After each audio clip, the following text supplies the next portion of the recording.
잠언 27장 10절에서 18절에 있는 말씀 우리 합독하시겠습니다. 내 친구와 내 아비의 친구를 버리지 말며 내 환난 날에 형제의 집에 들어가지 말지어다. 가까운 이웃이 먼 형제보다 나으니라. 내 아들아 지혜를 얻고 내 마음을 기쁘게 하라. 그리하면 나를 비방하는 자에게 내가 대답할 수 있으리라. 슬기로운 자는 재앙을 보면 숨어 피하여도 어리석은 자들은 나가다가 해를 받느니라. 타인을 위하여 보증선자의 옷을 취하라. 외인들을 위하여 보증선자는 그 몸을 볼모 잡을지니라. 이른 아침에 큰 소리로 자기 이웃을 축복하면 도리어 저주같이 여기게 되리라. 다투는 여자는 비오는 날에 이어 떨어지는 물방울이라. 그를 제어하기가 바람을 제어하는 것 같고 오른손으로 기름을 움키는 것 같으니라. 철이 철을 날카롭게 하는 것 같이 사람이 그의 친구의 얼굴을 빛나게 하느니라. 무화과 나무를 지키는 자는 그 과실을 먹고 자기 주인에게 시중 드는 자는 영화를 얻느니라. 아멘. 아멘. 감사합니다. 우리가 10절에 보면 내 친구와 내 아비의 친구를 버리지 말라라고 이야기를 했습니다.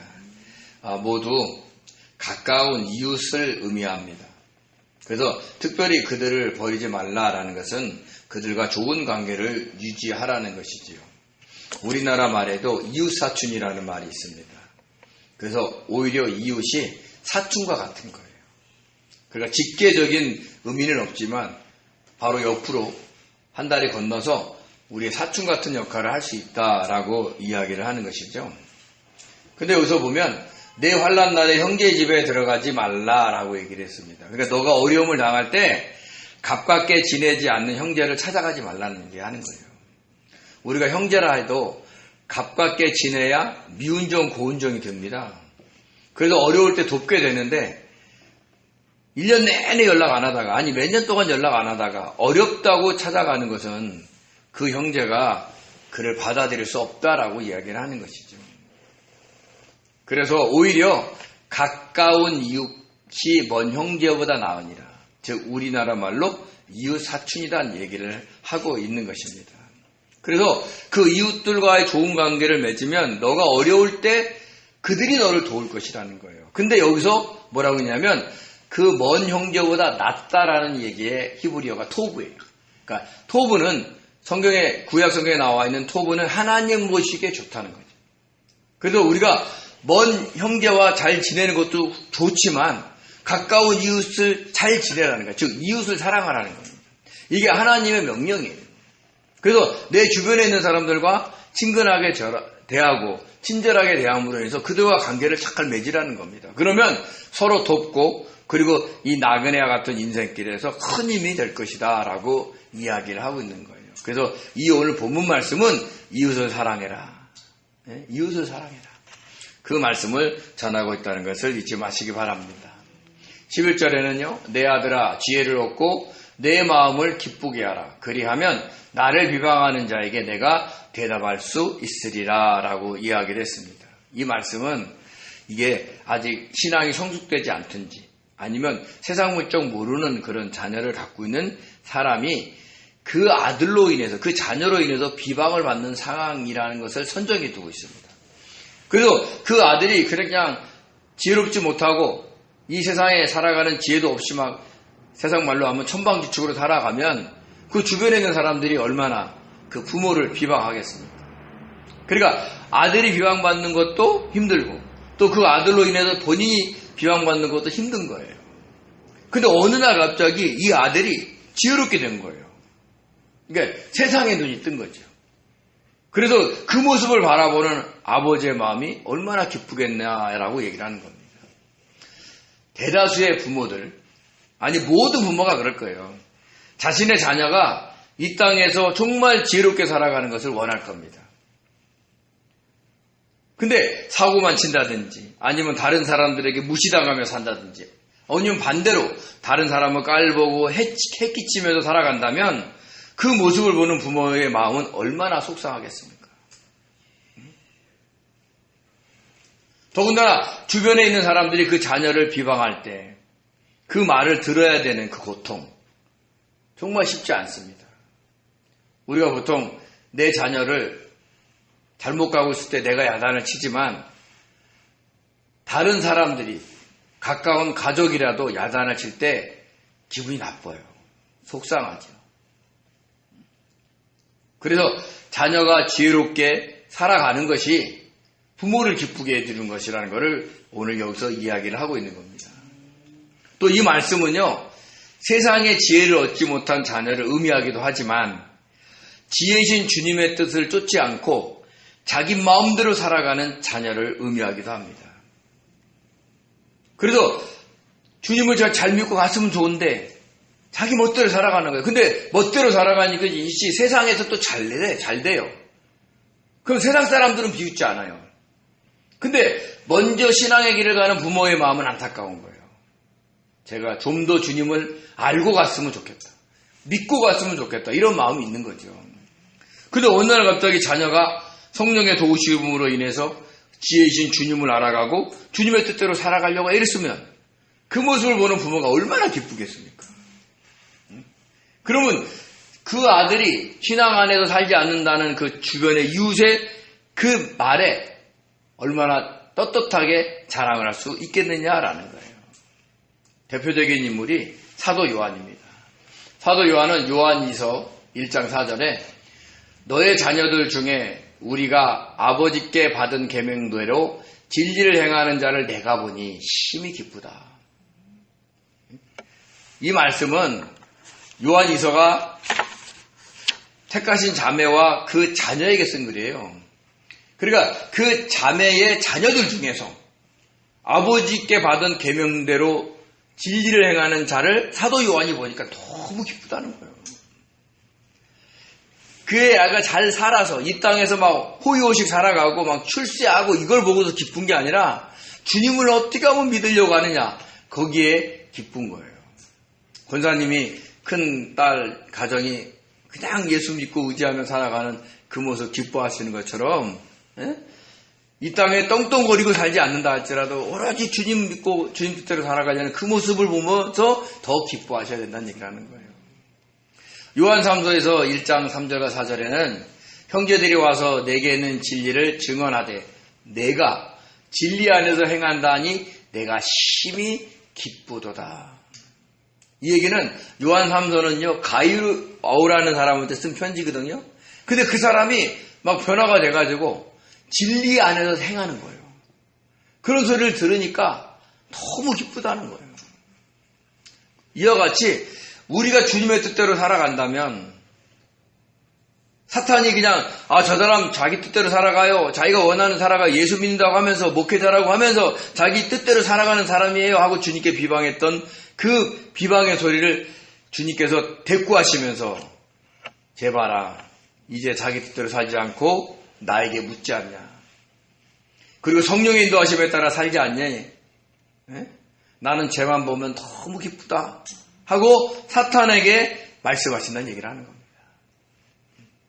그래서 저와 여러분이 사탄의 비방거리가 되지 않기를 바랍니다. 그러면 예수 믿는 걸로 만족하시면 안 돼요. 내가 무슨 일을 하든지 간에 지혜를 얻어서, 즉 주님의 뜻을 얻어서 그 뜻대로 살아가려고 애를 쓰셔야 주님이 기뻐하시고 사탄의 비방에 대답할 수 있다라고 이야기를 하시는 겁니다. 그 말씀을 우리 잊지 않으셨으면 좋겠습니다. 12절에는요. 슬기로운 자는 재앙을 보면 숨어 피하여도 어리석은 자는 나가다가 해를 받느니라 라고 이야기를 했습니다. 이 말씀은 잠언 22장 3절에서도 똑같이 나옵니다. 그러니까 중요하다는 얘기죠. 그래서 슬기로운 사람은 모든 일에 신중해요. 마음이 들뜨지 않아요. 먼저 말하고 행동하지 않는 거죠. 또 여기서 슬기로운 사람은요. 정말 주님의 뜻을 묻고 행동하려고 있는 사람인 거예요. 그래서 자신이 유혹에 빠지거나 위험한 일을 당할 수 있으면 그 일을 포기하거나 하지 않습니다. 자기에게 엄청난 이익이 생긴다 할지라도 그 일을 하지 않아요. 근데 여기서 어리석은 자, 이 어리석은 자는 순진한 사람이에요. 그러니까 어떤 일에 대한 결과가 자기에게 어떤 영향을 끼칠지를 분별하지 않고 그냥 생각하는 거예요. 쉽게 얘기해서 팔랑귀를 갖고 있는 사람이죠. 귀가 얇아서 이 사람이 이 얘기하면 그러지 맞다. 의심하지도 않고 신중하지도 않고 그냥 따라가는 거예요. 더군다나 큰 돈 벌 수 있다 그러면 그냥 막무가내로 그 사람 믿고 쉽게 투자하거나 그 사람의 일을 하다가 어려움을 겪는 사람들이 있다는 얘기를 하는 겁니다. 그러니까 저와 여러분이 이 땅을 살아갈 때 내 욕심을 버려도 내 뜻을 좀 버려도 우리가 이렇게 나가다가 해를 받는 일을 많이 줄 수 있다는 것을 잊지 마시기 바랍니다. 영육간의 세계에서 보면 순진하고 착한 사람은 좋은 사람이에요. 선한 사람이에요. 그런데 사탄의 먹잇감이 될 수 있다는 것을 우리는 아셔야 되는 거죠. 그래도 우리가 교회 생활에서 보면 성도들에게 막 사기당해서 막 믿음 잃어버린 사람이 많습니다. 그래도 저와 여러분은 슬기롭고 착한 사람이 돼야 돼요. 어떤 일이 생기든지 물어봐야 돼요. 분별해 달라고 영분별의 은사를 우리는 구해야 되는 거죠. 그래서 때로는 이거 내가 가는 길이 아니다 생각될 때는 설령 목회자가 얘기한다 할지라도 거절할 줄 아는 그런 지혜로운 성도가 되셔야 된다는 겁니다. 영적으로 예민하게 살아가다 보면 우리가 경험하지 않는 어떤 일에 대해서 성령께서 알려주실 때가 있어요. 그러니까 조심해라 이런 마음 줄 때가 있어요. 왠지 찝찝하고 왠지 하기 싫고 막 그럴 때가 있어요. 어떨 때는 그냥 몸의 반응으로 나타나요. 가슴이 아픈데든지 배가 아프다든지 등이 따갑다든지 막. 어떨 때는 성령께서 하지 말라고 사인을 주실 때도 있다는 거죠. 그런 것을 민감하게 아는 사람들이 우리가 재앙을 보면 숨어 피하는 겁니다. 재앙은 피하는 거지 맞서는 거 아니에요. 그러니까 저와 여러분이 그런 지혜로운 삶을 사시기 바랍니다. 13절에는요. 타인을 위하여 보증선자의 옷을 취하라. 외인들을 위하여 보증선자는 그 몸을 볼모로 잡을지니라 라고 얘기했습니다. 근데 이 말씀도요. 또 나와요. 잠언 20장 16절에 우리가 한번 이야기하는 겁니다. 그러니까 잠언에서 자꾸 반복하는 거는 그만큼 중요하고 그런 일이 있었다는 얘기를 하는 거예요. 감정에 이끌렸던지 아니면 내가 다른 사람을 돕는 선한 사람이라고 자랑하기 위해서 그랬는지는 몰라도 타인이나 외국인을 위해서 보증 쓴다는 것은 쉬운 일이 아닙니다. 세상 말로 얘기하면 멍청한 사람인 거예요. 타인과 외국인은요 언제 도망갈지 모르는 사람이에요. 왜? 여기가 고향이 아니에요. 여기가 거주지가 아니에요. 그래서 도망가면 연락도 안 돼요. 만약에 그 사람이 자기 나라로 출국했다든지 멀리 떠나면 연락할 길이 없습니다. 그런데 그런 사람에게 보증을 선다. 그 정말 어리석은 거죠. 그러니까 그런 사람을 위해서 보증 쓴 자에 대한 옷과 몸을 취하고 볼모를 잡으라고 얘기를 하는 거예요. 그래서 성경에서는요, 정말 돈도 사람도 이럴 수 있으니까 보증 쓰지 말란 말을 저렇게 많이 해놔요. 잠언 6장 1절 2절 그 다음에 11절 15절 17절 18절 22절 26절 저렇게 보증 쓰지 마라. 보증 쓰지 마라. 우리는 그냥 이때까지 살아오면서 보증 쓴 경험이 있습니다. 그래서 저는 그냥 보증 서가지고 회사도 그만내고 내가 그 돈 못 갚겠냐? 그 한마디에 또 형제니까 보증 섰다가 회사 그만두게 돼요. 또 저는 또 세상 살아가면서 다른 사람한테 물질적인 손해를 안 끼쳤을까요?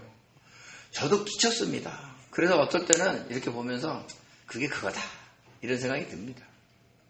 근데 하여간 우리가 보증 서지 않아야 돼요. 근데 사실 형제가 가족이 어렵다고 호소할 때는 쉽게 거절하기가 어렵습니다. 그럴 때는 보증보다는 내가 할 수 있는 범위 내에서 돕고 말아야 돼요. 왜냐하면 이게 같이 망할 수가 있거든요. 근데 우리가 형제들이 많잖아요. 그럼 꼭 아픈 손가락이 있어요. 사람 구실 못하는 형제들이 있어요.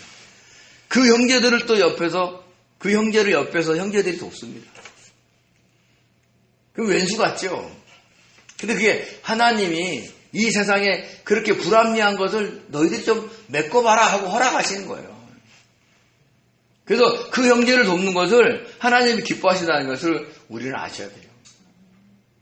더군다나 그 형제는 그 도움을 받을 때 그 도움으로 해서 자꾸 일어서려고 하셔야 돼요. 아, 누가 도우니까 나는 이렇게 살아도 돼. 빈둥빈둥하고 살면 안 되는 거예요. 그러니까 서로 협력해야 되죠. 그러면서 사탄이 그 가정에 그 분란의 씨를 계속 남겨두려는 것을 이기셔야 돼요. 벗어나셔야 돼요. 그래서 서로 열심히 살고 그러면서 여유 있게 서로 베풀면서 사는 그런 형제가 이 땅에 있어야 되고 그것이 가장 좋은 모습이다 이렇게 생각이 듭니다. 14절에는요. 이른 아침에 큰 소리로 자기 이웃을 축복하면 도리어 저주같이 여기게 되리라. 아침에 일찍 일어나가지고 내 이웃을 막 좋은 칭찬을 해주고 막 그러면 주변의 사람들이 어떻게 돼요?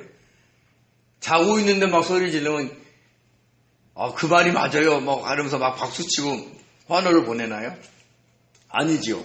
그 소리가 축복이든지 저주든지 아무 상관없어. 왜 아침에 소리를 지르냐고 막 난리를 저길 겁니다. 그러니까 아무리 좋은 의도라도 예의를 갖추라는 거예요. 그래서 그 소리, 축복의 소리를 듣는 당사자도 민망할 것 같아. 그러니까 이 말씀은 뭐냐면 우리가 경우를 좀 알으라는 얘기를 하는 겁니다. 특히 믿는 사람들은 정말 우리가 이것을 생각을 많이 해야 돼요.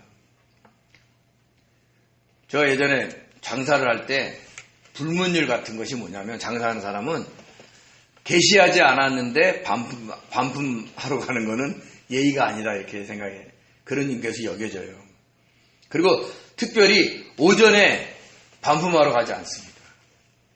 왜냐하면 개시도 않았는데 반품부터 받을 수 있기 때문에 그래요. 그러니까 그런 것처럼 서로 예의를 갖추면서 살아가라 이런 얘기를 하고 있는 겁니다. 또 이 말씀은요. 이른 아침에 큰 소리로 자기 이웃을 축복하는 것을 어떻게 해석할 수 있냐면 그 사람한테 막 좋은 일이 발표될 수 있는데 그 정보를 미리 알고 축복해 주려고 하는 사람을 얘기하는 거예요. 그럼 아직도 발표되기 전인데 그 소문으로 퍼지면 그 발표하는 입장에서의 회사나 아니면 공공기관이 그것을 취소할 수 있어요. 또한 우리는 영적으로 보면 그냥 복을 떠버리고 다니면 안 돼요. 왜? 사탄이 방해를 해요. 그래서 나중에는 그 소리로 인해서 안 좋은 일이 생길 수 있어요. 그래서 저와 여러분이 이것은 정말 그 당사자가 아침에 큰 소리로 축복해주면 저주같이 여긴다라는 걸로만 해석하지 마시고 우리가 예의 없이 경우 없이 축복하면 사탄의 먹잇감이 될 수 있다라는 걸로 이해하시면서 항상 경우에 맞게 아니면 조용히 그 사람한테 다가가서 진심으로 축하해주는 그런 경우 있는 성도의 길을 걸으셨으면 좋겠습니다. 15절과 16절에 이 말씀이 있습니다. 다투는 여자는 비 오는 날에 이어 떨어지는 물방울이라. 그를 제어하기가 바람을 제어하는 것 같고 오른손으로 기름을 움키는 것 같으니라 라고 얘기했습니다. 여기서 다툼의 히브리어 마도는요. 논쟁, 다툼이라는 뜻이 있는데 복수형이에요. 그러니까 한 번, 두 번 이렇게 어쩌다가 다투는 여인을 얘기하는 게 아니에요. 수시로 다투는 여인을 얘기하는 겁니다. 그러니까 마음에 조금만 안 들면 막 본인이 막 얘기하고 또 여기 여자로만 생각하시면 안 돼요. 우리는 다 주님 앞에 신부예요. 그러니까 남자들도 저런 거예요. 표현하기를 여자로 표현한 거지 남자도 분쟁하기 좋아하고 논쟁하기 좋아하는 사람이 얼마나 많은데요. 그러니까 여자만으로 얘기하면 안 됩니다. 근데 비 오는 날에 이어 떨어지는 물방울이다 라고 얘기를 하는 것이 이 비 오는 이란 뜻이 엄청나게 계속 쏟아지는 비예요. 그러면 팔레스타인은 대부분 지붕이 납작해요. 우리나라 같이 이렇게 기와식으로 이렇게 지금은 우리나라는 대부분 또 평평하기도 하지만 방수 처리하지만 이렇게 삼각형 같이 돼서 물방울이 떨어지는 게 아니라 재어 있어요. 그럼 그때 진흙을 이겨서 또 하기도 하고 돌로 또 짓기도 하기 때문에 물이 새거든요. 그래서 그 얘기를 하고 있는 거예요. 집안에 물이 새는 거예요. 집안에 분란이 일어나는 거예요. 그래서 어떤 일이 생길지 모르는 겁니다. 그 얘기를 아주 조심스럽게 하고 있는 거죠. 그러니까 무너질 수 있다는 거죠. 우리가 보통 이 막 이어떨어지는 물방울은 아무런 힘이 없는 것처럼 보여도 우리가 보통 처마 밑에 있는 돌 위에 떨어지는 물을 보시면 그 돌이 나중에 패입니다. 그러니까 물은 힘이 없는 것처럼 보여도 엄청난 계속 있으면 그게 상처로 쌓이는 거예요. 그 여자가 막 계속 떠들면 남편이 막 듣다가 한계가 오는 거예요. 그러다가 불화가 일어나고 안 되면 가정이 파탄 날 수도 있다는 얘기를 하고 있는 거죠. 근데 여기서 16절을 뭘 강조하냐면 그를 제어하기가, 즉 다투는 여자를 제어하기가 바람을 제어하는 것 같고 오른손으로 기름을 움키는 것 같다라고 얘기했어요. 여러분 바람을 제어할 수 있어요? 불어오는 바람을 어떻게 막아요? 예? 자기가 있는 구석에 뭐 텐트 같은 거 쳐가지고 막을 수 있겠지만 그 전체적인 바람은 막을 수 없어요. 여기서 오른손으로 기름을 움켜진다는 거. 성경에서 오른손은요, 그 사람이 갖고 있는 최대의 힘이에요. 최대의 능력이에요. 근데 그 오른손으로 기름을 꽉 줘봐요. 잡혀요? 안 잡혀요. 묻기는 하겠죠. 근데 잡지는 못해요. 그러니까 다투려고 하는 여자는 우리가 통제할 수 없다는 얘기를 하는 겁니다. 그러니까 말로 설득이 안 돼. 왜요? 말로 설득하잖아요. 그럼 얼마나 거기에 조리 있게 또 반박하는지 몰라요. 이럴 때는 어떻게 해야 되느냐? 육적인 방법으로는 안 된다는 걸 아셔야 돼요. 그래서 그 여인 아니면 그 남자를 위해서 기도하셔야 돼요. 그 마음의 시기 질투 그리고 분노를 제거해 달라고, 그리고 자기 마음에 안 드는 거를 못 참는 그 성격을 바꿔달라고 기도하셔야 돼요. 그래야 그 기도가 쌓여서 그 사람이 변화될 수 있습니다. 그러니까 어려운 거예요. 그래서 그거를 막 왜 통제 못하냐? 그 사람한테 얘기할 수 없다는 거예요. 아예 잠언에서 얘기하잖아요. 바람을 제어하는 것 같고 오른손으로 기름을 움키는 것 같이 어렵다. 그러니까 어떻게 돼요? 주님께 기도하고 그 사람을 변화시켜 달라고, 그리고 무단히도 참고 이해하고 품고 기다려야 되는 겁니다. 그것을 우리가 훈련을 통해서 하는 지혜로운 성도 되시기 바랍니다. 17절에는요. 철이 철을 날카롭게 하는 것 같이 사람이 그 친구의 얼굴을 빛나게 하느니라. 여기서 날카롭다의 히브리어 하다드인데 빛나게 하다 히브리어도 하다드예요. 날카롭게 예리하게 하다라는 거예요. 우리가 보통 대장간에 가보면 철을 이렇게 막 풀무에 달군 다음에 끄집어내서 그걸 어떻게 해요? 쇠망치로 때려가지고 모양을 만들잖아요. 그리고 예전에 명검 칼로 싸울 때는요, 그 대장장이가 얼마나 그것을 오래 달구고 때리고 오래 달고 하면서 그걸 날카롭게 하는지 몰라요. 그러니까 그 철을 그 모양으로 만들려면 철밖에 없는 거예요. 요즘은 물론 다른 기술이 있겠죠. 근데 철이 달궜는데 돌로 해봐요. 안 돼요. 철로 해야 되는 거죠. 그런 것처럼 사람이 그의 친구의 얼굴을 빛나게 한다라는 것은 때로는 사람과 사람이 서로를 갖다가 도와주면서 사람을 세우기도 하고, 또 사람이 사람과 다투면서 그 사람, 왜요? 달궈진 쇠에 쇠망치로 때리는 거는 부딪히는 거잖아요. 그러니까 우리는 어떤 면에서 이 교회라는 공동체가 내가 영적으로 성숙해가는, 하나님 원하시는 그 예리한 칼로 변하는, 그래서 어떤 사탄의 그 싸움에서 이길 수 있는 그런 능력 있는 종으로 변화될 수 있는 훈련을 하는 장소가 될 수 있다는 얘기를 하는 거예요. 사람과 부딪히면서 때로는 위로하고 때로는 도우면서 또 때로는 싸우기도 하고, 그러면서 성장해 가는 거예요. 그래서 교회에서는요, 문제가 많아요. 근데 그 문제가 나쁜 것만 아니에요. 그로 인해서 어떻게 돼요? 친구의 얼굴을 빛나게 해주는 거예요. 성숙시킨다는 거죠.